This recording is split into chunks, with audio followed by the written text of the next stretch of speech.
Krett? Really, Krett? Oh my god. Yo, what up? I'm Krett. We're not late. Not at all. That's Tom. Hello. Another episode of Really. This one with a lot to talk about because we just had super regionals. To answer your first question, no, I still do not believe in Europe. Well, Europe, they did pretty well, so maybe you should. Never gonna happen. I stick to my talking points. Oh well. Man, I've had these headphones for like 3 years, and today is the day that they decided to give me issues, man. I've had them actually for more like 10. Yeah, those look like pretty crazy old headphones. So, Tom, where do you want to start? I mean, I guess we just recount all of Super Regionals and how everything went, starting with, travel. You guys got here on Monday, I believe. How'd everything go for you? Sunday. We flew in just on Sunday. Monday was like our first day of doing things, so Sunday was just, hang out with everyone for the first time. Travel was good, at least for me and the boys. It's not a bad flight, a little under an hour, so he's not even fucking listening to me. He's just looking like, yeah. I am totally listening to you. Thank you very much. Yeah, it was a good fun. It was a good time. It was a little weird because the event was so long. There's so many teams, so much to do that we didn't play until the third day. But that was all right. Well, we didn't play until 8 p.m. on the third day. Yeah. Well, you guys got some scrims in, right? Yeah. We did. Yeah. We had one scrim with TSM, and then they rage quit, and then we scrimmed London Conspiracy, and we taught them how to beat Titan. That's fun. That's what I want to know about because we only got one international game, right?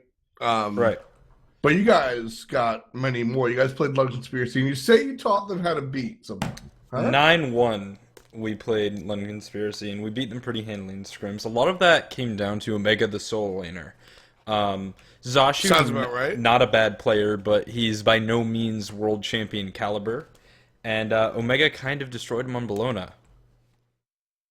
And standard.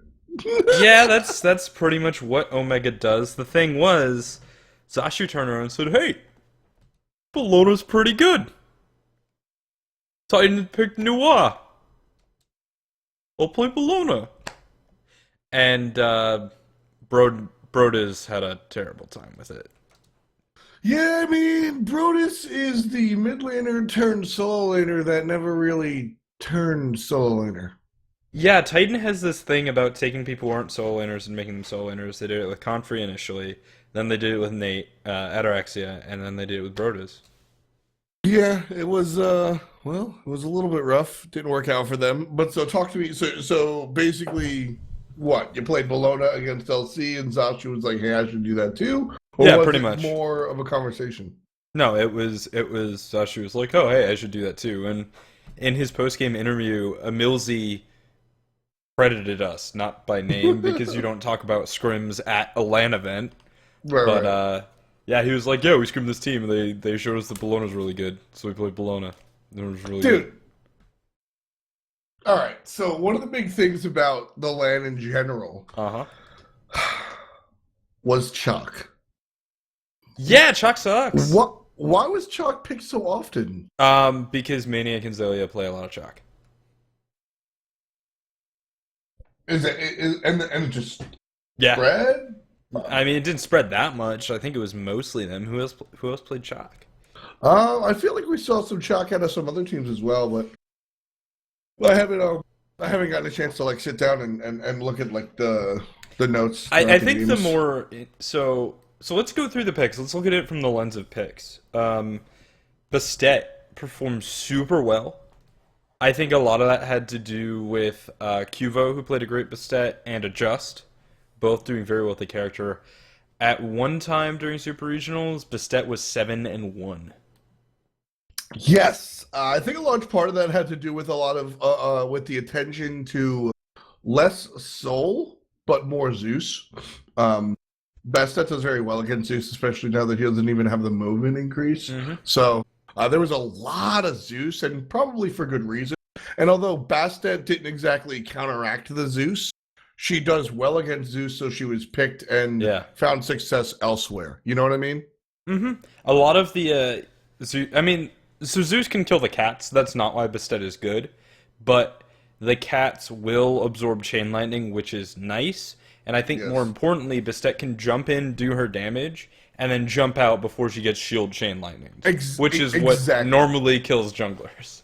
Right. And like that's it's funny because the theory, or at least on paper, is like Zeus can't get away, hit him with the slows, and then shit on him.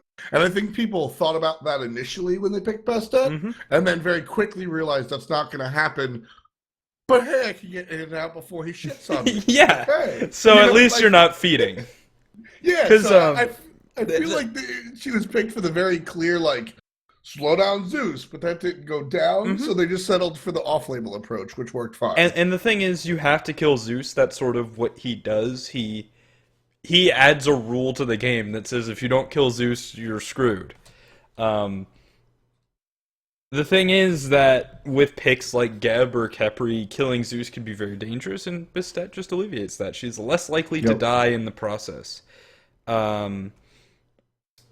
The other picks, so Sol came in, I think controversially, right? Like, she hadn't been played in the SPL at all, and she was also sort of an impactful god release. Like, Kabrakan was there at Worlds, but nobody gave a shit. Sol was there at Regionals. People gave a shit. She was very powerful in the duo lane. She was very powerful in the... She was very powerful in the picks and ban phase, That I want to too. say. I want to say more so than the duo lane. And what I liked, what I found the most interesting was traveling around before the LAN, talking to everybody, and you had teams like you or Omega specifically that was like, she's too overpowered, she needs to be nerfed into the ground, she's gonna control the super regionals. Yeah. And then you had teams like Fnatic that were like, we just don't give a fuck. And then you had teams in the middle like LC that said, yeah, we acknowledge that she's good, and she's not exactly top pick, top ban just yet, but we'll see how other plays against her. There were three separate mentalities when it came to this. And I think that's part of, like, why Sol being at regionals for her debut was a little bit of a clusterfuck, which isn't necessarily a bad thing, but, like, nobody knew what to think about her. Nobody knew how to build her. Some people put her in mid, some people liked put her in that, ADC. honestly. Yeah, sure. But it was a I thought that was clusterfuck. fun. Like, yeah. So, what it came down to in the end, I think, is Sol is good as long as you also have a physical damage, a physical sustained damage threat on your team or a super fed jungler, right? You want, like, Sol does sustained magical damage and poke, and you want someone who can do that with her on the other side, so frontliners get destroyed because you cannot actually itemize effectively against both physical and magical damage. You sort of have to pick one. Now, if you went like Sol Zeus and you didn't get super fed, or you didn't have a Thor that was 8-0, they were going to build all magic defense and kill your Zeus and then kill your Sol. Yeah, it created a problem, and we saw early on very quickly that although Sol would dominate the lanes when it came time to the team fights or whatnot, teams would generally take care of her until, like you said, later on, we saw her either moved away from the hunter role, or you still had like somebody You had a hunter in the mid hunter or whatever. Exactly. But I also think part of it was that was sort of in.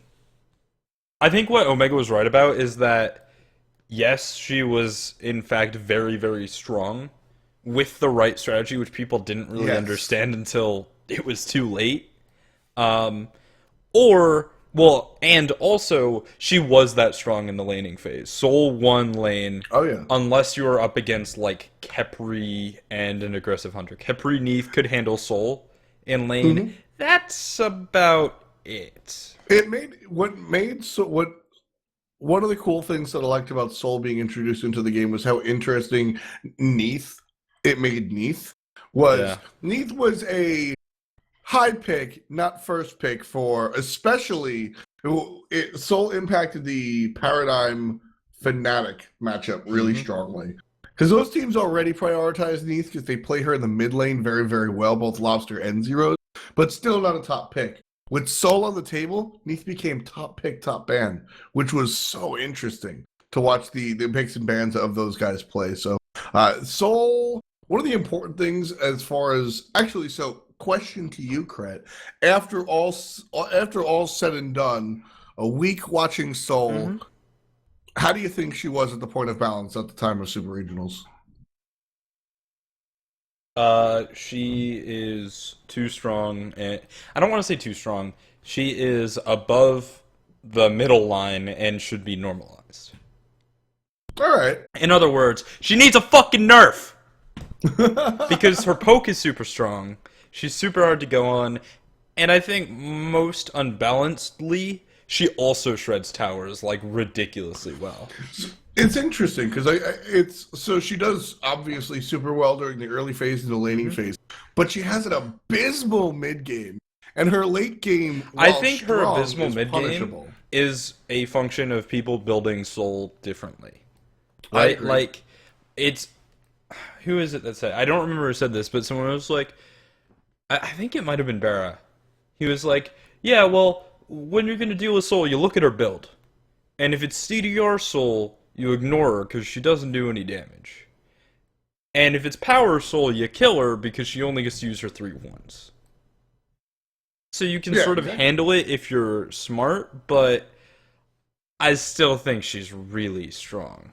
Because just saying kill the Soul isn't that easy when her 3 is like one of the most ridiculous peels in the game. And you could totally like 3 and then beads and then Aegis and then 3 again or whatever.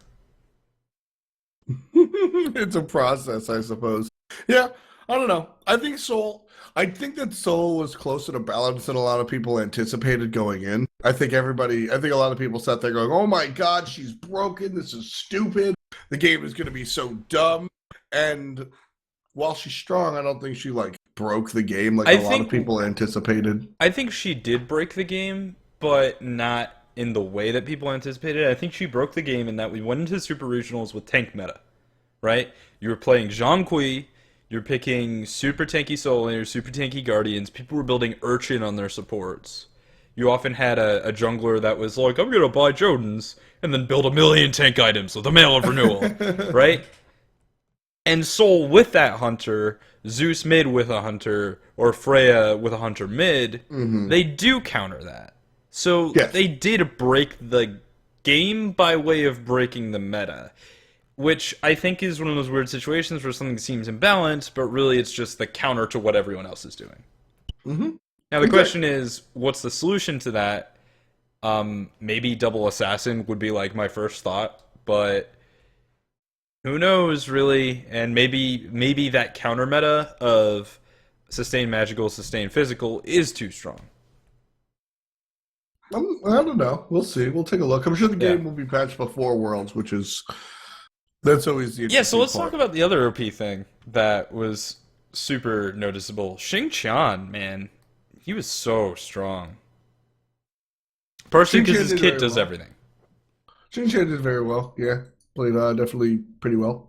I think Baskin's game 2 in the C9 Eager set was really like why Xing is OP the thesis. Now, Xing is like the best matchup against Bellona because you can interrupt the bludgeon and you don't feed, and Bellona can't get as much as she can against other picks. But Bellona has to make those like 10-15 minute rotations and change the game, or eventually Xing is going to hit his teamfight phase. He's going to walk in there. You can't focus him because he can jump away twice. And you also can't focus him because he reduces hunter damage.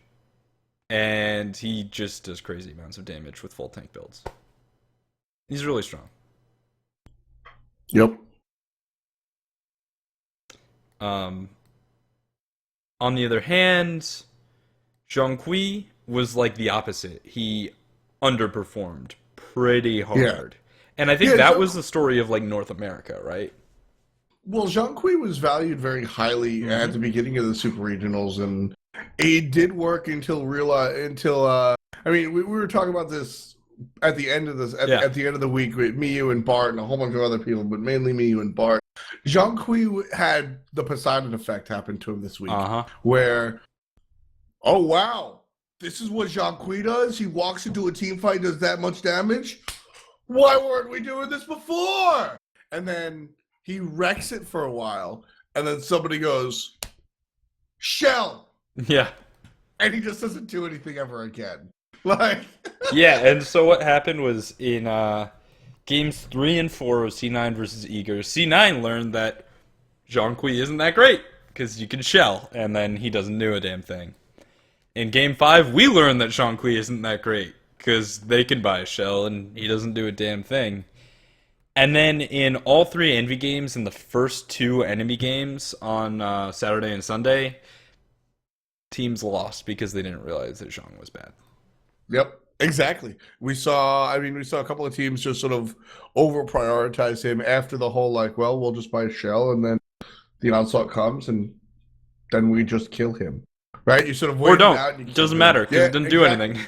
It's over. And it's I like how we saw different steps to get there, right? Yeah. We saw the Naja specifically by London Conspiracy.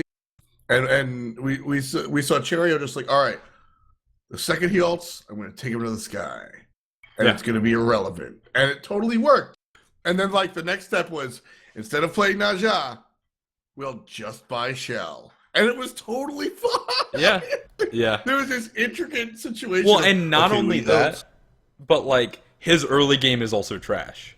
Like, his laning phase, his mid-pressure, Yeah, his he's- clear, not very good. So you were already giving that up for his good team fights, and his team fights actually weren't that good, so you just gave up, like, a ton of gold. What about the flavor picks? I think those were, like, the big meta picks, right? Zeus, Sol, Zhang, Xing, Bologna. But what were the more flavorful picks for you? Well, we definitely saw a lot of Naja, which I consider a flavor pick only because I think he's still underutilized. Chalk, definitely a flavor pick because he's not good enough to be picked as consistently as he was. Yeah. Yeah, I'm sorry, man. Do you want to talk about it? I mean, Chalk isn't that good of a god. I mean, like I love him. I Yeah. play casuals. If Yeah, I had a you team- do. If I had a professional team, there's no way I would say pick Chuck. What I have a question about is why did we not see Hercules? We did Specifically, in 2 games. why did we see Chuck instead of Hercules? We saw Hercules in 2 games, in C9 Eager Game 4 and Game 5. And I think, why did we not see Hercules is a question that a lot of people would ask after watching Game 4 as Omega wrecked. Yeah. And it was answered in Game 5 as Baskin adjusted, and they played back the same matchup, the Osiris-Hercules matchup. And Baskin did a lot better that time because the first time he just hadn't played Osiris-Hercules in a long time. Yeah, well, I mean, the Osiris-Hercules matchup was bad, right? And so for the Chalk idea, realistically, I think that Chalk was picked to deal with Zeus because that big slow is Yeah, actually... and the silence, like too.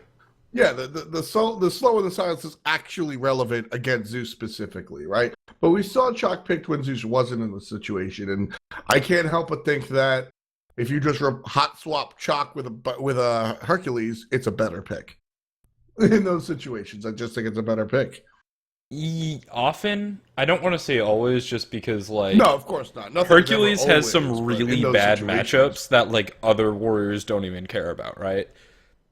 Like, Hercules looks at Osiris and is like, fuck, he can reduce my healing. And every other warrior just doesn't give a shit about that ability. Yeah. That's oh man, Osiris got away ability. Or the, oh no, he's chasing me ability. But against Herc, it's practically a death sentence. We also saw the Kabrakan solo, which I thought was super interesting. A lot of people thinking it would be a counter to Bologna. In C9 against Eager, it wasn't. In Paradigm against Epsilon, it was once. But I don't think it would have been a counter the second C9 game. versus Eager. C9 Eager was Baskin. That was Baskin, right? Right, and that was the one where we had a Zeus, and it was like, okay, we're going to wall the Zeus, and then we're going to kill him. But if you wall the Zeus, you're walled in with the Zeus. And Yeah, it's more I of a distinctly Rorschach remember, moment. I distinctly remember a fight in the corridor between the Order side red buff and that stupid fucking rock outside the blue, where Baskin walled, and he got his team in there, and then they fucking died. Yeah. And then there was the other Kabrakan wall. In Envy Game 3, right at the end, Kabrakan wall, Merkle hit the wall. Weekend ended up in an ice assault. It was not good. So that's the weird thing about Kabrakan walls is that, like, Ymir, when he is played, when he is in the meta, is played a fuck ton. Thor, when he is played, which is almost always, is played a fuck ton. So your supports and your junglers are really good at those characters. They know exactly how to use their walls to not mess up their team. But those abilities are primarily CC abilities, whereas Kabrakan's wall, not only is Kabrakan played less, so people are probably less familiar with him, but it's also a damage ability, so you want to use it to just kill people. As a result, it's like extra easy to misplay. Sure, and because of the first point that you said, Europe doesn't have that problem. Specifically, Paradigm. Sure, I think that, they play the fuck out of it. Kabrakan is Cuvo's tanky jungler. Like, North America has more, like, I guess, normal picks, you would say. DJ has his super obvious Guan Yu. I mean, we've seen Hercules jungle out of Andy. Thor is generally everybody's tanky jungler, right? When Cuvo plays Thor, he doesn't play him tanky. When Paradigm needs a tanky jungler, Cuvo pulls out the Kabrakan, and Zalia is one of those dudes that plays everything, right? And so when we saw Paradigm bring out Kabrakan, it was just a little bit more practiced, honestly. It totally was. That said, I don't want to say it was, like, significantly better in Paradigm's hands. It's still Kabrakan, and I distinctly remember Game 1 and I think Game 2, it was Kabrakan jungle against Thor jungle. Now, Paradigm ended up winning Game 1 and losing Game 2, but I think that was just sort of the team that won had what turned out to be meta pick of sustained physical and sustained magical damage. Right? Like, Paradigm's Game 1 draft was 3 frontliners, a Neath, and a Soul. And they just, like, put the big bodies in front of Epsilon and then shot people until they died. It was not a very complex team fight, and Kabrakan didn't have to actually do a damn thing. But when it came to jungling, I think Kabrakan versus Thor just gives the tempo to Thor. Thor is going to control the game. You have to try to respond. So, like, sure, it's Cuvo's pick, but it's weird because junglers control tempo. It's what they do. They run the game, and Kabrakan does not do that. Not in the slightest, and it was a tall order to try and set that tempo against the Thor with the Kabrakan. I think that you can play. There are guys that you can play sort of like catch up or follow guy, but Kabrakan made it a little rough. And so I like Kabrakan. What he brought. Last play though, Epsilon Paradigm Game 3. The first blood from Zalia on Kabrakan solo was hilarious. Because it totally wasn't Zalia outplaying Dimmy. No. He was just sitting there, and he was clearing the wave. He was, like, stomping his fists, right? And he looks to his left, and he just sees Dimmy running away with half health. He's like, oh, a kill. Clap. Dead. First blood. Dimmy, solo kill. Dimmy just got smacked with a bunch of minions. And it's funny because... and so... Behind the scenes, production just recently had a change. Zidane did the camera for the entire regular season. SNK came along for production this week. SNK was the cameraman for the whole week, and pretty much for the first time the whole week. I'm sure he's done cameraman stuff like by himself or whatever, but like in the studio, this is the first time he's ever done it. And damn, did he kill it! I think that was the only kill he missed, and I'm fine with it because of how it happened. And it was better on instant replay anyway. Right. That wasn't the kill that you're, like, looking for. And yeah, SNK did a pretty good job. Every so often, there's, like, the weird things that happen to every cameraman. There's this weird dead zone right off of the left side of the map, where you're like, oh, I'm going to click the Thor in the upper right of the team fight, and then you click it, and you're just out in the beach, and there's, like, crickets chirping. Yep. It's the worst. I didn't notice like any straight up mistakes when I was calling the games at the very least, which was pretty sweet. And like one of the under thought about, I think, roles of the cameraman is twofold. Is the conversation that never happens. So I'm sitting there with Hindu Man. I'm like, look, the mid laner here has been so aggressive, a lot of damage coming out of ISIS. He's involved in all these team fights. Player damage magically shows up in the bottom left of my screen, right? Just beautifully. We're talking about vision. Team A's vision is magically highlighted on the team map. And then the other way around, if we don't notice something and he does, all of a sudden, Shield of the Underworld is highlighted on Hades. We go, oh, you know what I mean? That conversation, the way he was just able to ease in and out, ease into the role was, I love my man SNK. But when they were like, hey, Super Regionals, one of the biggest lands Spider's ever seen, and you guys get a new fucking cameraman that is so scary. I was like... Yeah, totally. And last year, SNK did very important work, but it wasn't related to, like, he was pretty much a stagehand, like, moving shit. He was like, pick this up, put this down. I think this time around, like, one of my favorite things so that SNK did, and he adjusted for it really well, but like the first time he was watching someone as they got Naja ulted, and the camera just like fucks off. Yeah. He was like, okay, I guess I have to go to third person. And he got really good about it because Naja was played a fuck ton, but like the first time as a cameraman, dude, that gets you so hard. You're just like, why does it do this? But so my point was that the Dimmy kill in the soul lane was pretty much the only one he missed, and we saw it on the instant replay, which was so much better. Brought to you by more people in the background. But yeah, the instant replay, like you said, Dimmy hits Kabrakan with the No, he just walked up and auto attacked him was how it started. That's what it was, yeah. So Dimmy got attention from the minions, and it's early. Those minions do damage. And so the minions did, if we got a chance to see the death recap, it would probably say like 65 to 70% of the life done by minions. And like you said, Zelia was just like... And it wasn't like a misplay that Dimmy did against normal solo laners, right? Because like, sure, you auto attack him and that gives you minion aggro, but you're Bologna, you've got the bludgeon, it has pushback. So you push back everything, you kill the archers, you push them back too. That would have been fine, but he was in tremors, so he was like moving all fucking weird. And he died. It was hilarious. Actually, there's a 1-2 follow-up to that. So this is actually really shitty for Epsilon. Dimmy dies in the solo lane, and then immediately both the dual lane guys die as well, Raffer and Emilito. Yeah. And so I'm talking to them about it, right? I don't know if you were there, Krett, but so I'm talking to them about it. And fucking Raffer's making fun of Dimmy for dying. And then Dimmy's like, well, you died too. And Raffer goes, because I was fucking trying to pause the game, mate. And I'm like, what? Dimmy's sitting there in the tremors going, I can't walk, I can't walk, I can't walk. And so Raffer thinks his keyboard's unplugged. And so Raffer's in the dual lane, pausing the game, waiting for Dimmy to die, so the pause goes off immediately, and then he dies because he's spamming pause. That's amazing. And Dimmy's like, the fucking Kabrakan on, I couldn't walk. And Raffer just goes, oh. And like, they just continue, they're like, let's not talk about it. Because like Raffer thought that Dimmy's like thought something screwed up, so he's just sitting there spamming pause. It's so good, dude.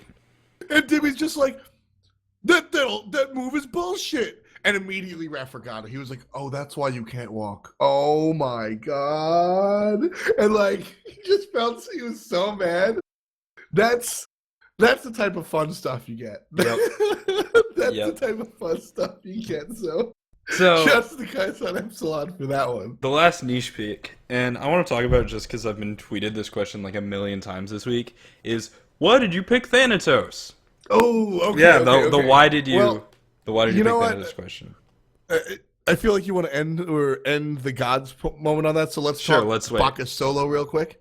Yeah, Bacchus solo I think was a strat that Paradigm had prepared, right? Where they can like roll swap Thor and Bacchus in Bracken and like put them wherever they want, which would be super good, but all those gods lose to Bologna solo, so it wasn't good that game. So like I actually really liked the Bacchus solo strategy. Okay. What happened was I didn't like the execution of the team fight. It was a Thor support, a Bacchus solo, and a Kabrakan jungle. And the way Paradigm fought their team fights, Paradigm routinely made the first move. They were the aggressors, and they would blink Bacchus in, not even belly flop. They would blink him in, intoxicate, and then Kabrakan would come in and like try to wall somebody, and they'd try to like isolate the individual and destroy. Yeah. And because of that, Epsilon just went, Bacchus, and then when he blinked in, they just killed him.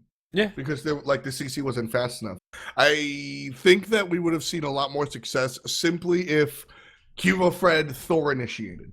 If we saw a Thor initiation and then Bacchus was able to belly flop intoxicate, someone's dead. Yeah, immediately. Totally. And then Kabrakan plays Peel, right? Epsilon comes and they make it past your initial like onslaught, and then Kabrakan like stuns somebody when they look towards the hunters. If that's the game plan in the team fight, I think things change drastically. But instead, Zelia was building offensive Bacchus, blinked and died. He needed to be secondary, and it like everybody immediately went to picks and bans, and I was like, yes, they picked something weird, but I think if they simply changed the way the team fight went around, it would have been a much different game. I also think in theory it just would have been better if like you could be like, surprise, Bacchus solo, and it actually was good in the matchup, but exactly, it that's wasn't, also another right? thing. Like it's Bologna. Yeah. She's like, oh, you're Bacchus. She's like, oh, you're Bacchus. I don't care. And then she clears and then takes your blue, and you're like, oh, life sucks. Yeah, Bacchus doesn't get the clear until like level 8, level 9, so very much like a Scylla. Meanwhile, Bologna. Yeah. Good old Bologna. Any other guides you want to talk about? I mean, there was the Medusa mid, but I think that's just, yeah, it's really good. He could do that if he wants. It's fine. Yeah, Medusa mid works just as well as the Neath mid works. It's just, so like the idea behind the Neath mid is, hey, I'm a mid laner that can rotate super fast because I don't even have to rotate, right? I have an ult. And then the idea behind Medusa mid is I can impact team fights really largely, and we're always going to hang out near the Gold Fury anyway, so... Yeah, it doesn't really matter that the Hunter is mid, and Medusa builds a Transcend, so you're not, like, losing anything. So, yeah, it was pretty good. Trying to think of any other picks before we move on to the Thanatos. I think that's pretty much all the weird shit that we saw. We saw a lot of standard hunters. Kronos came out once. I was surprised we didn't see Kronos more. Yeah, Kronos is nah. For the players, I mean, I think that with with a lobster in the game, I thought we would have seen Kronos a lot more. Like, I don't know. I was surprised with that. With a lack of Kronos, I was surprised with. Do we even talk about the COG games? The COG strategy. You want to talk about the COG strat real quick? All right, so COG had this crazy strategy where they like invade stuff and like get far ahead and do a Gold Fury with like Hog 3 Nemesis support. But more importantly, that game, Meerkat was like 6-0 and was shitting on everyone. But unfortunately, his mid-jungle support had a combined 115 and he couldn't carry the game. So, if Kabam didn't play fucking Hebo, I think that was a closer game than it was. Honestly. Yeah. If Kabam played a Hunter... It's funny. People are like, oh, it's like a double jungle, double support troll fest, right? Realistically, I think you put a Hunter in the long lane instead of a Hebo, and I think you have a very sound team comp. Yeah, I mean, I think it kind of worked. It's just they also fed. Exactly. I think it's I don't want people to look at what happened and go, Cognitive obviously trolled. Whether or not that's true, who knows? But like, there was some method to the madness. The idea of like Guan Yu sitting in the solo until level 5 with the Nemesis support rotating and having this double quasi jungle. No, it was a Cyrus solo. What was it? It was a Cyrus solo. Yeah, no, it was Guan Yu jungle and the support Nemesis. Oh yeah. And I didn't mention solo. Yeah, and they like sort of double jungled and shit, and like I think that was a sound strategy. It was just that you had Hebo instead of a Hunter, and Hebo didn't Hebo. Well, and also Hebo the feeding. Kill things. Exactly. Yeah.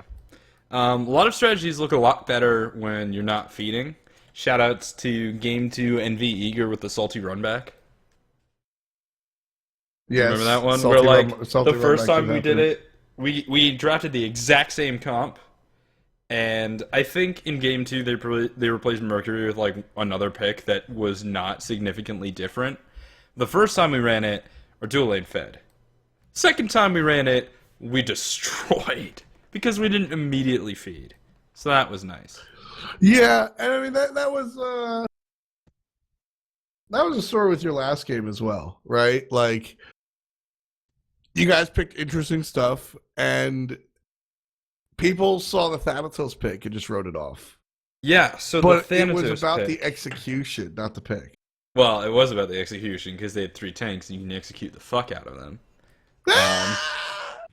But the real thing is people are like, oh, Thanatos, no late game, blah, blah, blah, blah. First of all, which is wrong, there's the fucking tank Thanatos build that's making its rounds in ranked, where you go Boots, Breastplate of Valor, and then, like, eventually you get a Titan's Bane. It's not really important when. All of your other items are tank items. And he just doesn't die, and the only damage item he uses. The only damage item that Thanatos uses, period, is Titan's Bane. Everything else doesn't do anything, except for What about Jones. Jotun? Yeah, Jones is, like, okay, but Breastplate of Valor is just, like, so tanky that why would you get Jones when you could get Breastplate, and it would be fine. But we got, like, a 5k gold lead off of Thanatos' aura, right? Like, we'd walk in to the blue or the purple and be like, hey, Fnatic, give us your lunch money. And they would give us our lunch money and not fight us for the blue or the purple. And we got 5k gold from it. Oh, yeah. So the Thanatos pick worked. And it would have been fine in team fights, but then around 20 minutes, we went to the mid tower and threw in, like, 7 goddamn different ways. Yeah, it was really that fight. It was interesting because Thanatos is so rarely good, period, and even more rarely good when built aggressive, and it was working. So I was excited. But it's actually really funny. I'm sitting in the crowd. I get there a little late. I can't read, right? I'm sitting far away from the TV. Can't really read. I'm like, hey, what build is the Thanatos going? And enemy's coach, Drelo, Dr. Elo, just goes, smork, and walks out. Yeah. And I was like, oh, is it gonna work? And he was like, just Woulda. sort of walked out. It woulda. Yeah. It was doing fine, but it was that one fight, and that's a problem with Thanatos, I would say, is that that one fight can really swing it. Really, Now, like, it wasn't even the problem with Thanatos. Like, that was like a composite throw, right? Because in that fight, the Ice Assault was used aggressively, it didn't mitigate any damage. People got CC'd, but the wrong target got Kepri-ulted. Our Soul Laner wasn't there, he was stealing a blue buff. The Thanatos ult was too early and it couldn't kill anyone. Yeah, and then people overstayed, right? Like, that was just a composite throw, but really, it doesn't fucking matter. Like, people are like, oh, Thanatos doesn't do damage, no one can use the farm. No. It was doing exactly what it was supposed to. Yep. And then we threw back to back. The strategy was 100% going to win the game. Yeah. I agree. And I'll be critical of you when I feel fit, but I actually really liked I looked at the picks and bans and went, what the fuck? And then I looked at them and like you internalize them and you go, oh, okay. And then like you said, it worked out. I mean, you guys got the not invade, where you go into their jungle. Oh, it's so good. You go into their jungle and you don't take their shit, but you let them know you could have. We did that against Envy too. When they picked Zhang. I think it was game 3, but it might have been game 2. And like for the rest of the foreseeable future, there was that like, what if they invade us? And so like you didn't even have to pull the trigger a lot of the time. It was just a threat, which was a lot of fun. So that worked out. That worked out pretty well. Unfortunately, the games didn't. Man. So let's talk about invades, because a lot of people don't understand them, which I found out with this land. What you do is you walk into their buff, right? And these are level 1 invades. You walk in their buff, like we did in game 2 of C9 Fnatic or game 2 of Eager Fnatic and game 3 of Eager Envy. You walk in their buff. Maybe you kill someone because you surprise them like 2 seconds after they pull the buff and they use other abilities. Maybe you don't. But then you just stand there until the waves meet, and then you go back to your lane. And they can't do the buff. Because they'll arrive late, but you just automatically get wave pressure. So you clear first, and then you invade again. That's invades. Invades give you wave pressure. That's all they have to do. Yeah, and before it's not always about taking. It's the threat how easily you could. Yeah, it's just, we'll fight you. In fact, if you actually try to do the buff, you'll probably die because you're investing damage and health and skills into a creep, which you cannot do at level 1 because you don't have much of any of those things. It's Very really true. just stand there, we're stopping you from doing anything, then you go to your waves, you have wave pressure, that's it.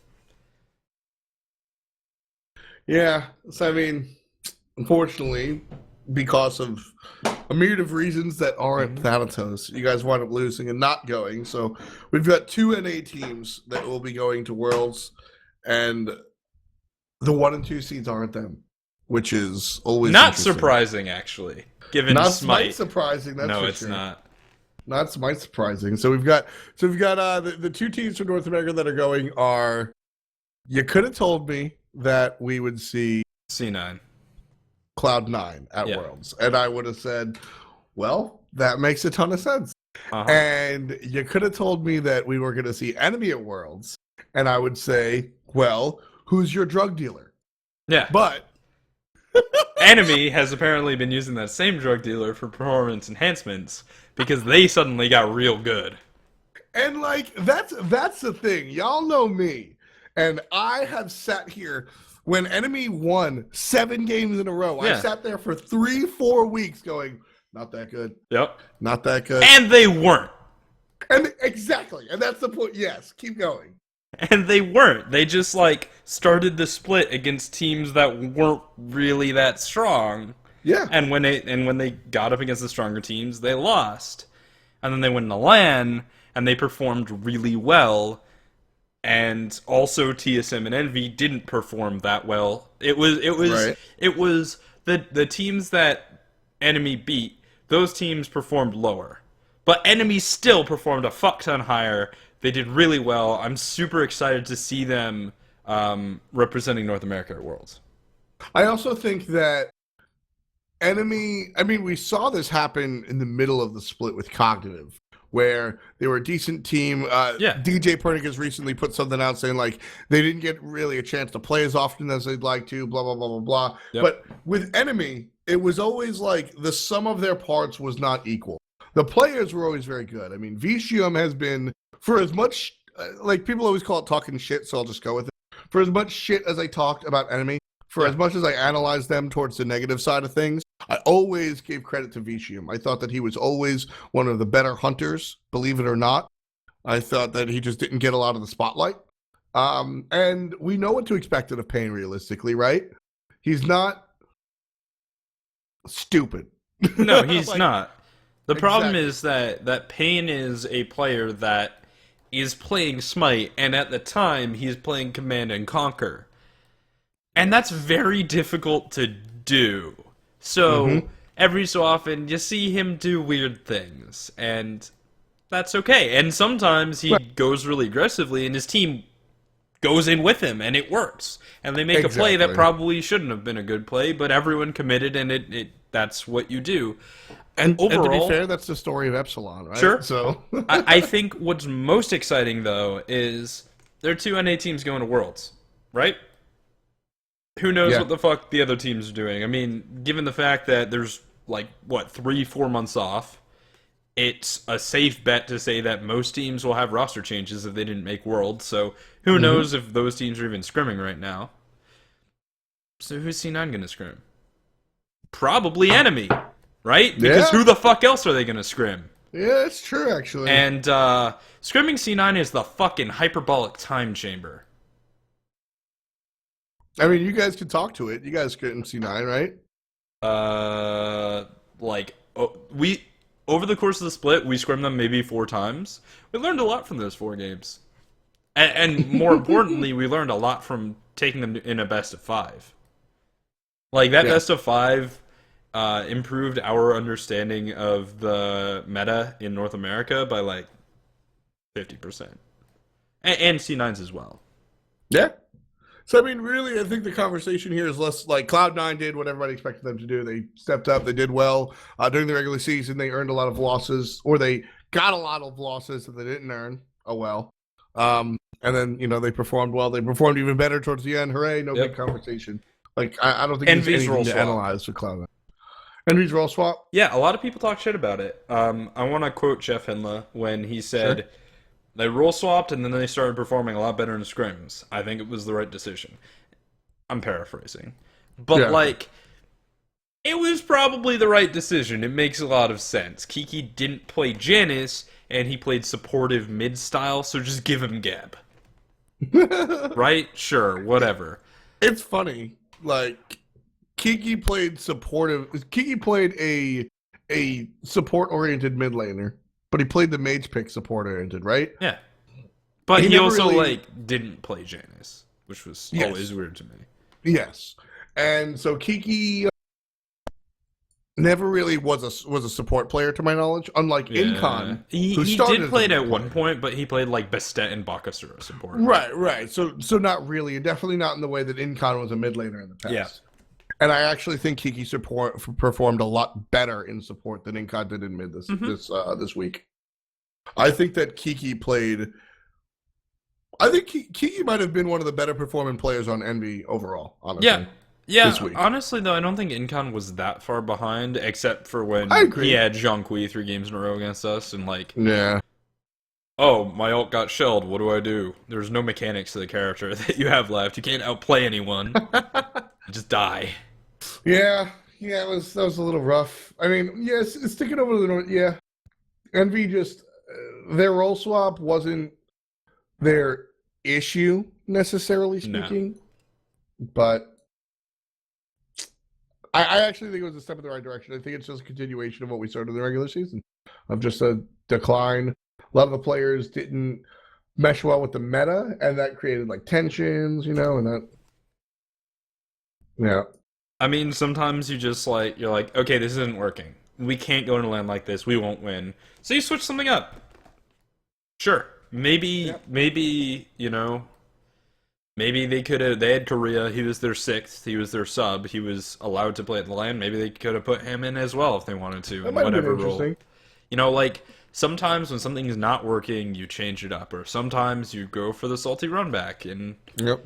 they And it's opted to also change worth it up. noting that this change was made like 4 weeks beforehand. It wasn't like the No, week of, right? it wasn't. It was like a week. A week. Yeah. No, it I was thought not that far I in heard it was advance. longer than that. No, I don't think so. Oh, well. Yeah, I think it was pretty recent. Incon told me otherwise. I don't know, Oh, really? probably just- Okay. Probably just splitting things up. Yeah, I don't know. I mean, But in any event, the idea of switching your roles right before a LAN got lambasted a lot by the people that don't know anything. Talk Yep. to me a little bit about that, because that is what, very... people that don't know anything? No, the idea that like switching right before a LAN, that's not always a bad thing, as people might think.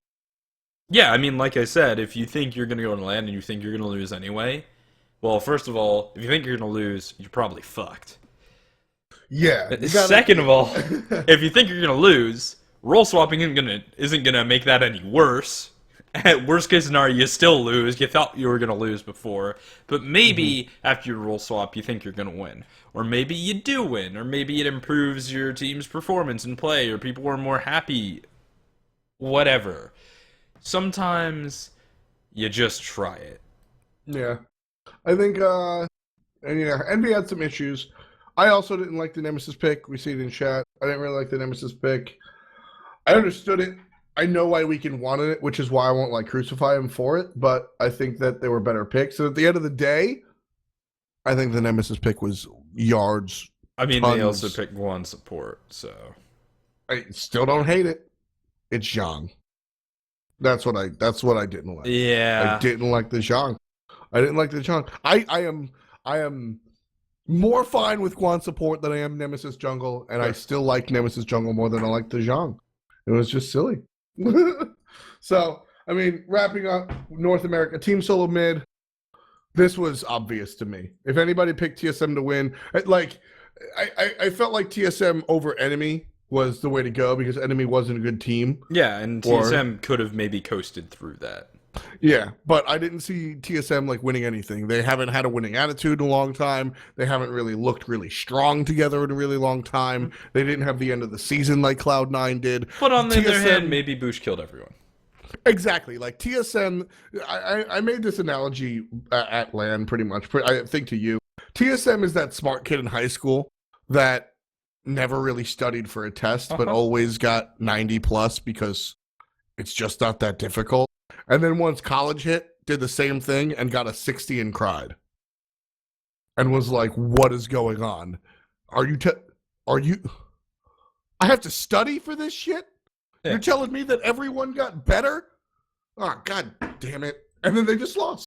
I really like that's TSM coasted through a lot of professional play, and I think that this LAN was the first time, which is really cool. I think this LAN is the first time that we've seen Smite. I think this was the most competitive LAN we've ever seen, Yeah. and I think that caught TSM by surprise. It was definitely very competitive. I think we have covered all of NA. So let's move on to Europe. That's everybody. We talked a little about upcoming stars, but basically, like, Cherio played really well, which is not surprising when you put him on a real computer with 0 ping instead of Egypt ping.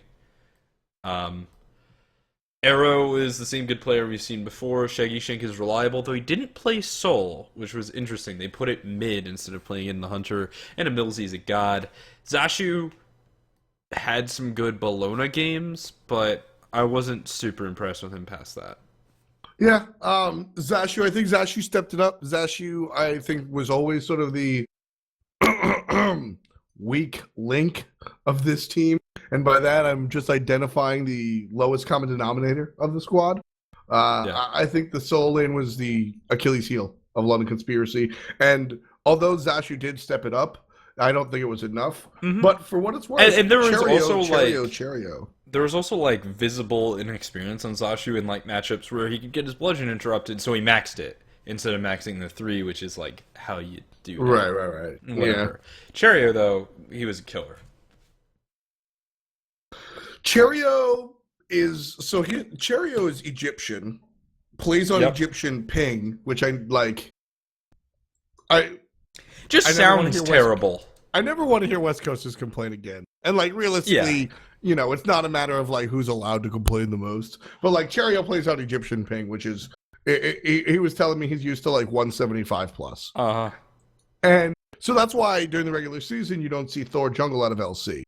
And Cherio I always thought that Cherio looked good online. He looked fine, right? He looked fine. But coming to LAN, I remember he played one game, looked insane. And then I talked to him afterwards, he's just like, oh my god. This game is awesome. I'm gonna try Thor. He was like so excited to like play normal stuff. And we saw the Najah come out and he was able to just like find, like thread the needle on ults, really like hit long range sashes. Yeah. I think we really got to see how good Cherio is, and he helped London Conspiracy find a couple of wins. I think that they might not have otherwise. On the other side of the brackets, Fnatic losing to Paradigm, and I think that was a loss that was like Paradigm knew the meta, Fnatic didn't. They tried to do things that didn't work, and after that, Fnatic looked a lot better against both Eager and London Conspiracy. I think that entire set, you look at Fnatic, you just say, drop the lowest quiz grade, just forget about it. They still made Worlds. And the sets that they won are how you want to judge Fnatic's play. Yeah, I agree. Fnatic is a team that we watched them play Paradigm, and Paradigm coasted on their momentum. They just had so much of it, and Fnatic sort of fell behind the 8 ball in that respect, and the way they bounced back was really how you got to look at Fnatic. That's how they play traditionally, honestly. Fnatic played interestingly. Watching Fnatic play, I always sit there with bated breath hoping for Captain Twig, because that's where a lot of Fnatic has issues. So it's Captain Twig was fine, honestly. It was we saw some interesting picks in the Soul Lane though, like Chalk. Yeah, I mean, Chalk. What is there to say? Chalk. So, moving on to Epsilon, who didn't play Chalk. Demi coming out hard with the tier, looking very good. They absolutely stomped LC, and they had trouble against Paradigm. And against Paradigm, I think the big question for me is where was adapting, because we did not see the outplay. Yeah, we didn't really see the outplay, but Epsilon didn't need the outplay.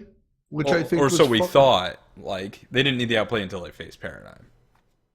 Yes. Paradigm gave them a run for their money, and I think that we saw the real strength of Epsilon, and it's something that I've spoken about. But really, Epsilon has always been the adapting show, but that's just in the spotlight. Everyone on Epsilon is really fucking good, and like, Yeah. I think you could say, I think you look at Yaman to being the weakest player on Epsilon, and when I say weakest player at Epsilon, I mean like he's still one of the best mid laners in the world. It's like it's almost meaningless to say weakest player in Epsilon. Exactly. Like, in fact, I'm pretty sure it's actually meaningless. Yeah. What I'm trying to highlight is that like even if you look at the lowest skill set on the team, it's still much higher than the average SPL player. And so while adapting didn't necessarily have his best performance, outside of his 11-0-5 Thor, get shit on. Yeah, that was a good one. Like, we haven't seen what happens when adapting can't do adapting things most of the time. You know what happens? Dimmy goes 8-0-10. Like, you know what happens? Emilito carries the game from the duo lane. So Epsilon just showed that they're a much more layered team than I think a lot of people anticipated. I think that was a big deal for Epsilon specifically. And that just makes them more dominant, I think, in the future. Hell yeah. On the other hand, though, Paradigm won. Yeah. And I think that was entirely based on them having a stronger understanding of the meta than Epsilon. Like, that was it. 2 of the 5 games of the set from both teams were won entirely based on one team having sustained magical damage and sustained physical damage, and the other team not. Right? Like, the first game, Sol Neath. The second game, I think it was also Sol Neath, but from Epsilon.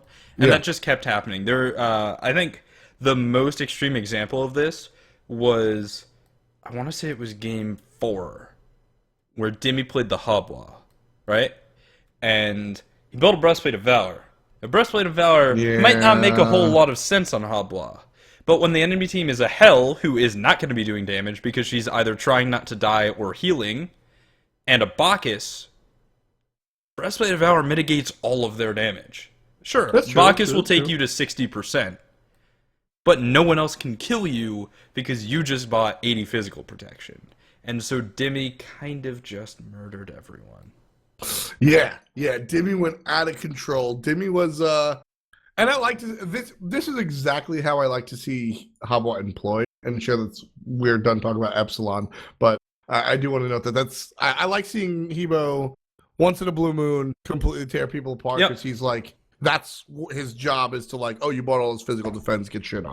And I also think Dimmy played it very well and used Hebo's strengths. Yes. Like, he was like, oh, this person's about to get out. Water spout. Now they're floating in the air for like a second. You can't do a damn thing. You die. And he also had really good use of water carpet. Yeah, water carpet saw a recent buff that helped out the team. But coming back to Paradigm, I mean, these guys, I'm super happy that they won because, like, either they're a homegrown spine organization.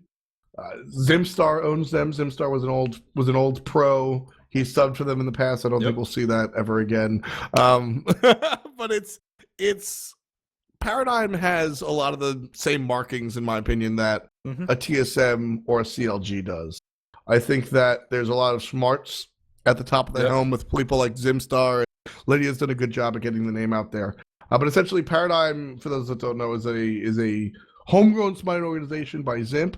They have a Smite team and an Xbox Smite team, and I'm sure they'll branch out. But it's important for a team like that to go to Worlds because they get like noticed and this, that, and the third. So that's always a plus on the side of these guys. And then as far as their gameplay specifically, these guys really stepped it up. I think that I was very surprised that we didn't see any Awelish out of Cuvo though.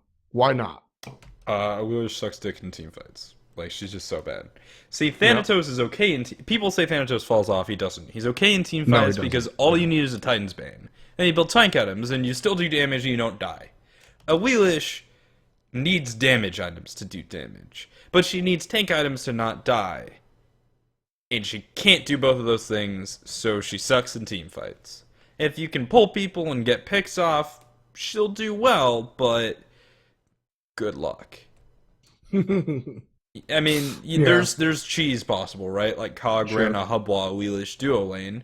You could do that, but just not really that good in team fights. Lobster really showed up this week. I always like when Lobster shows up. Yeah. I think that Lobster is... Paradigm is one of my favorite teams to watch when it comes to just how they play. You've got Trixtank, Cubo, and Lobster. These guys have been playing together since 2012. Trixtank and Cubo have been friends since they were children, right? They're friends outside of the game. And then Zelia and Funball were added recently. And like, Trixtank is always, he's the man that can't stop partying. Like if a shark stops swimming, they die. I think if Trixtank stops partying, he dies. Yes, right? He does. He's just like this eternal. You know how Lil Monoskin emanates hip hop music. Cuvo just emanates European trance. He does. In fact, he's the person that Kesha was talking about in TikTok. Right? He's like, "What up, Trix?" He's like, "What up, man?" Yep. You're like, "Dude, it's 7 a.m. I know, trying to get a bagel." You're like, "What the fuck, Cubo? Turn down! Like, what's up?" He never turns Cubo down, dude. Cubo just sort of does that too, right? And Funball has fit in very well because like Funball's if Trixtank is the happy guy that won't stop partying, Funball's the bro partier. You know what I mean? He'll be there. Funball is very much like an American frat dude to me. Yeah. He's just like, all right, I'm down to crush some. Let's do it. Let's do it. Let's do it.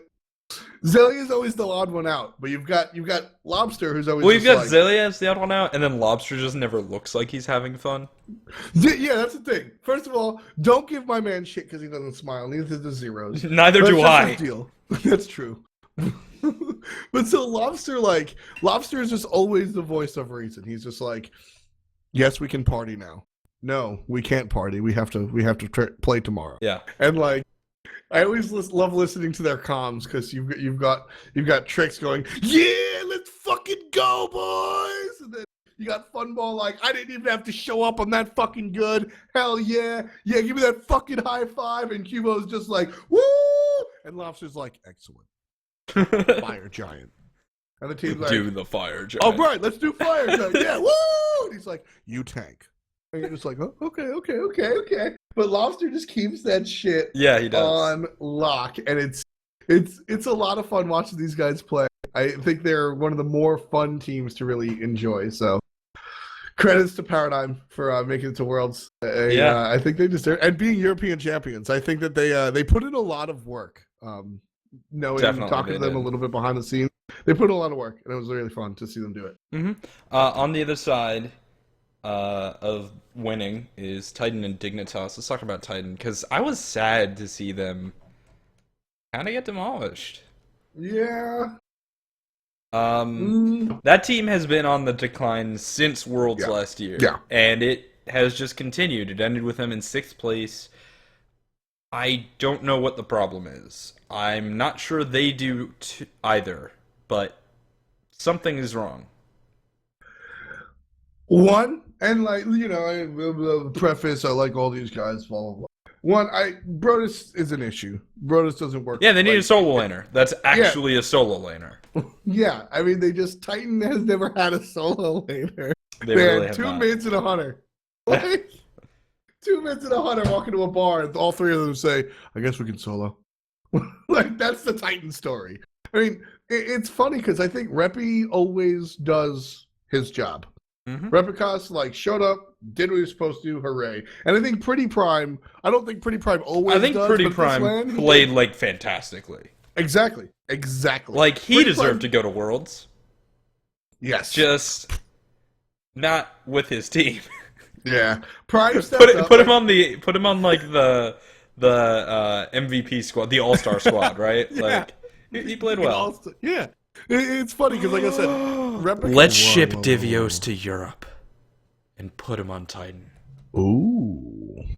Just put Divios on a boat. That's fun. That would be good. Maybe. No. His mom will have to come. Yeah. Tibios' family moves to Europe so he can play Smite. I wouldn't doubt it. That would be awesome. But so I think Replicas does what Replicas does. He shows up, he plays exceptionally, or acceptably. Pretty Prime showed up and played exceptionally. Yeah. And then, I mean, Kanye and Ataraxia, like, did the things. Mhm. They didn't win outlandishly. They didn't lose outlandishly, you know? They, like, did the stuff. It was a duo lane.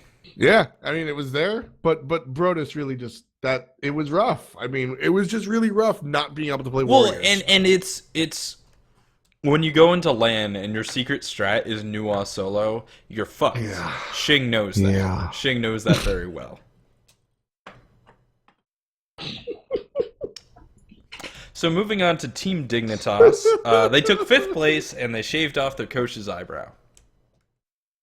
And that's Team Dignitas. That's Team Dignitas. Let me tell you right now that I'm very pleased with the way Team Dignitas played their season as a whole. I'm very pleased with the way they shaved off their coach's eyebrow. Yeah, fuck that guy. But so I'm very pleased at how Dignitas. I didn't see them going to Worlds, right? I don't think that was a realistic dream, but I think that the performance of Team Dignitas over the course of the season, or more specifically over the course of the second half of the season, was very fun to watch.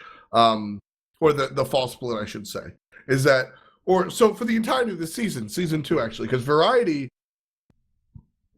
was not good in the beginning of this season. Yep. And then as the season came to a close, Super Regionals included, you can call him a good player. And that is my favorite part about watching competitive anything, is watching players improve. I think that's really cool. So, shouts to Variety for really stepping his game up. Renz played fantastically on LAN. I was asleep during their games. I don't know. God damn it. Renz played fantastically on LAN, which is funny because it wasn't just opponents. His team also was like, guys, please don't ban Freya. It's our hunter's only god. Please, just let us have a chance. Like, everybody was making fun of poor Renz.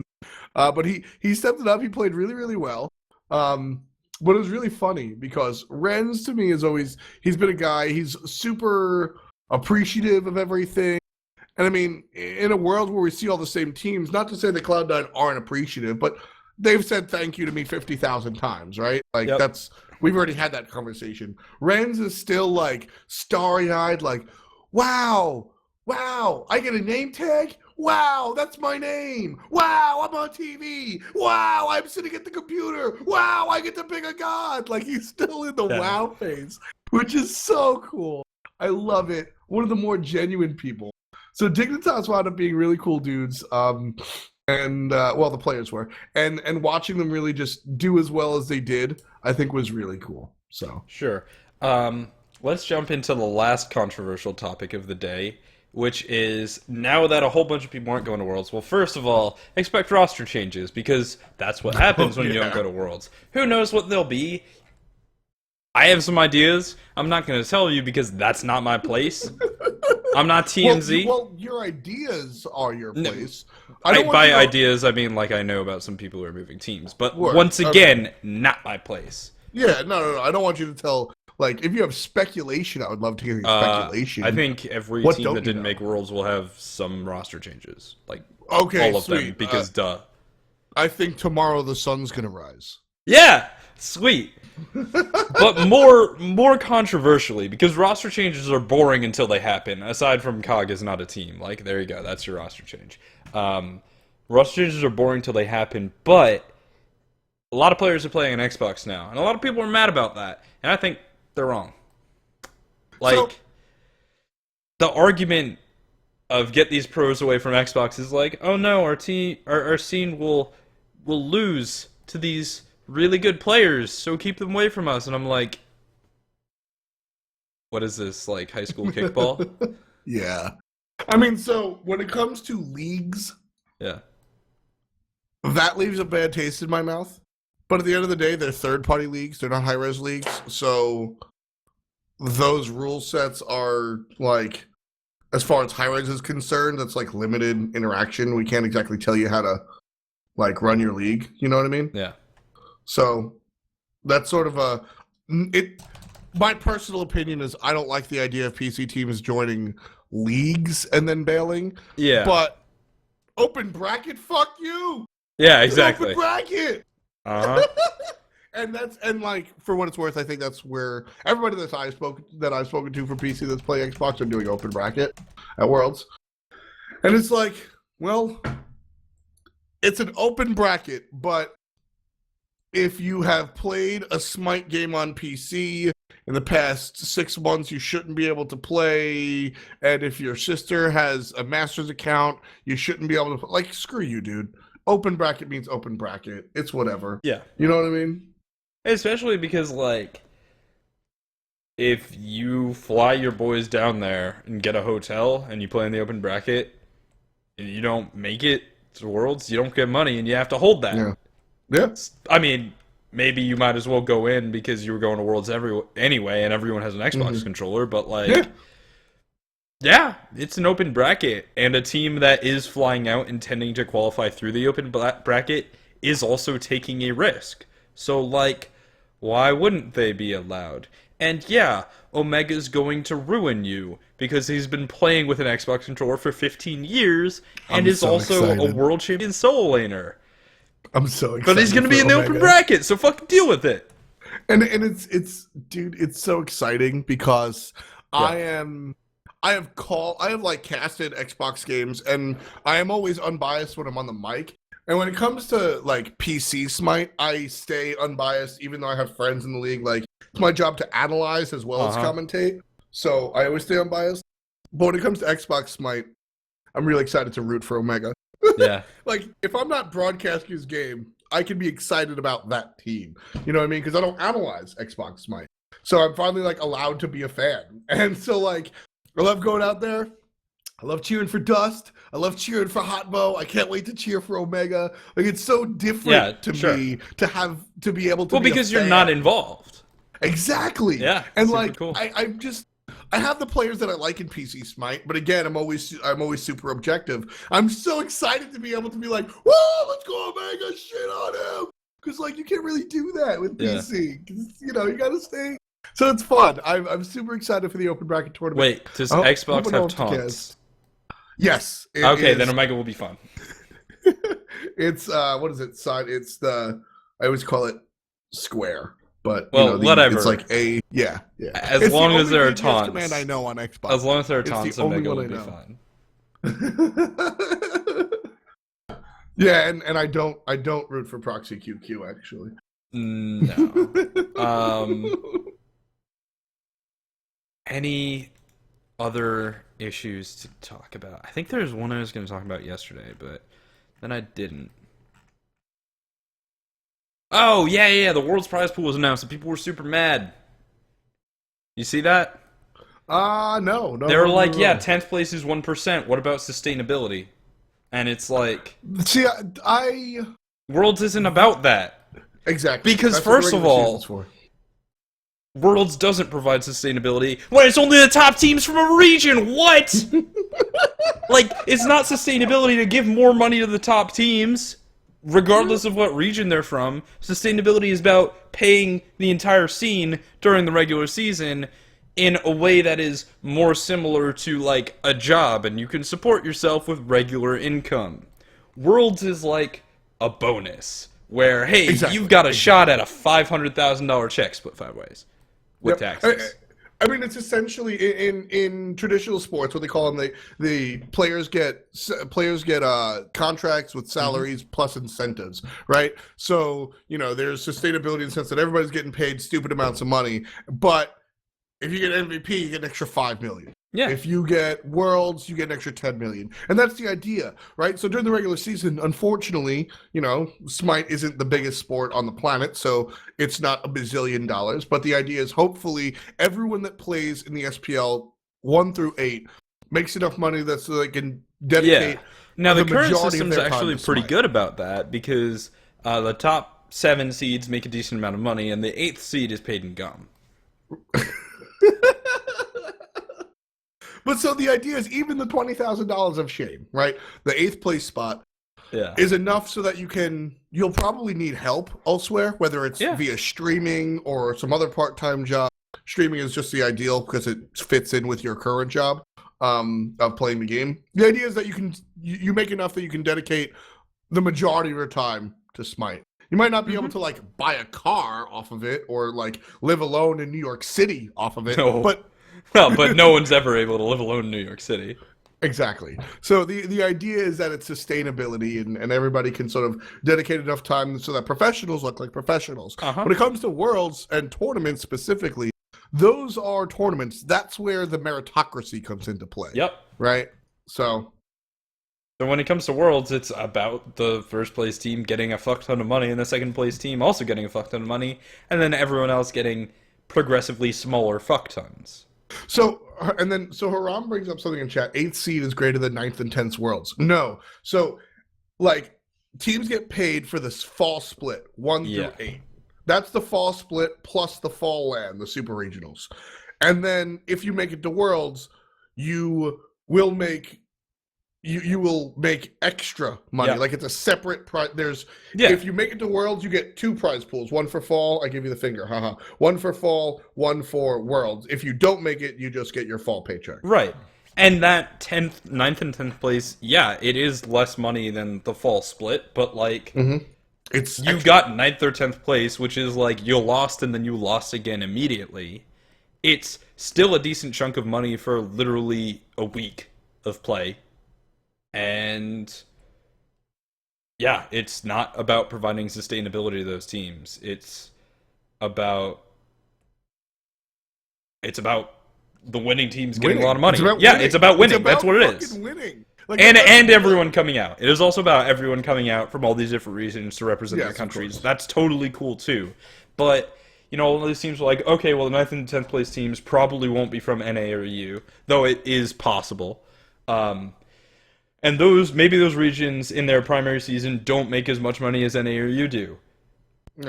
Giving decent Worlds money to like the first place team that didn't perform at Worlds above 9th or 10th doesn't increase the sustainability of the region at all. Increasing the sustainability of the region is just increasing the amount of money that region is generating so they can put more money into their split prize pools, which Worlds actually does do because it's also advertising. It's also marketing for the game, and when more people play, more money goes in, more esports comes out. It's just about, it's the 1-2 punch. Carmelo Anthony makes, what is it, like, let's just make it up. Carmelo Anthony's a professional basketball player. He makes $18 bajillion a year. You know why? Because the Knicks generate $50 bajillion a year, and he's good enough of a player that they rationalize that 18 of that is his fault. Yeah. You know what I mean? And then putting it into perspective, Smite makes a decent amount off of its esports, and we pay it forward, right? When the SPL brings in a profit of 20 million, I'm sure we'll be giving 10 million to the players. You know what I mean? Like that's how that works. And that's the idea behind our current system. Is that there's, as the league makes more money, we'll be able to increase the payout during the regular season, and then lands are pretty much just that. Like, I don't see why we would, like a million for this year, we went down, but the overall money for the entire year went up. And that's what sustainability is. Which is also like, just to briefly touch on the subject, I like that Hi-Rez capped Worlds at 1 million, so you don't have Dota syndrome, where Dota the International was like 2 million, 4 million, 8 million. 12 million, 19 million, and eventually it's gonna be less. And that year's gonna suck. Exactly. That year's just gonna be, because it's the instant, especially with media following and Reddit. Esports, media following esports like secondarily. This is really important until, it must have peaked. Now we'll see. Or like, I don't know, like the prize pool goes from like 19 million to 17 million, and Reddit's like, Dota 2 is dead, just like StarCraft. No. Dead game. Lol. Dead game. All right, anything else? I think I'm done. Yeah, that's pretty much it. We covered all the teams going. We covered all the teams at least the super regionals. Mm-hmm. What is this week? It is so next week will be December actually, And it's gonna be cold unless you live in Florida. Yeah, you know what? Next week we can discuss. We discussed a lot of these sort of like X's and O's shit that came out of super regionals. So I think that's really important. Next week, why don't we have some fun? I'll be on time. Today was actually time sucked. Work is interesting. That's all I can say about that. Sorry, I guess. Next week, I'll be on time. And let's have some fun. Why don't we tell some stories from Super Regional? Really, like, give people the show people who their players are. I've got a short story. It'll be a teaser. All right, what's your So what's you your remember teaser? how C9 versus Eager was went super late? Mm-hmm. Well, as a coach, you do picks and bins, and you Yes. go sit in the audience. And I'm sitting in the audience with the TSM and C9 guys. They're sitting next to Herwin because we're all friends. And it's kind of cool to sit next to the coach of the other team. And it's also good intelligence gathering. Because he'll mutter picks under his breath. But Bickham was lying on the floor because the chairs were super uncomfortable. God, they're so uncomfortable. He's lying on the floor, and in Game 5, he falls asleep. That's it. It was just Bickham sleeping on the floor. Well, Bickham Bickham is amazing. low key. Bickham was one of my favorite players that I saw at me LAN too. this He's a weekend. really cool dude. Bickham, really cool guy. And for real, I don't dislike the dudes on TSM, but I'm never as close with them. I never get a chance to really talk to them. They're very insular. Shouts to Bickham for being an open guy and really like talking and being a part of the scene. So Bickham was a lot of fun. We'll get more into it next week, Tuesday, 5 p.m. right here on twitch.tv/SWAG. This has been really. We'll catch you. Peace.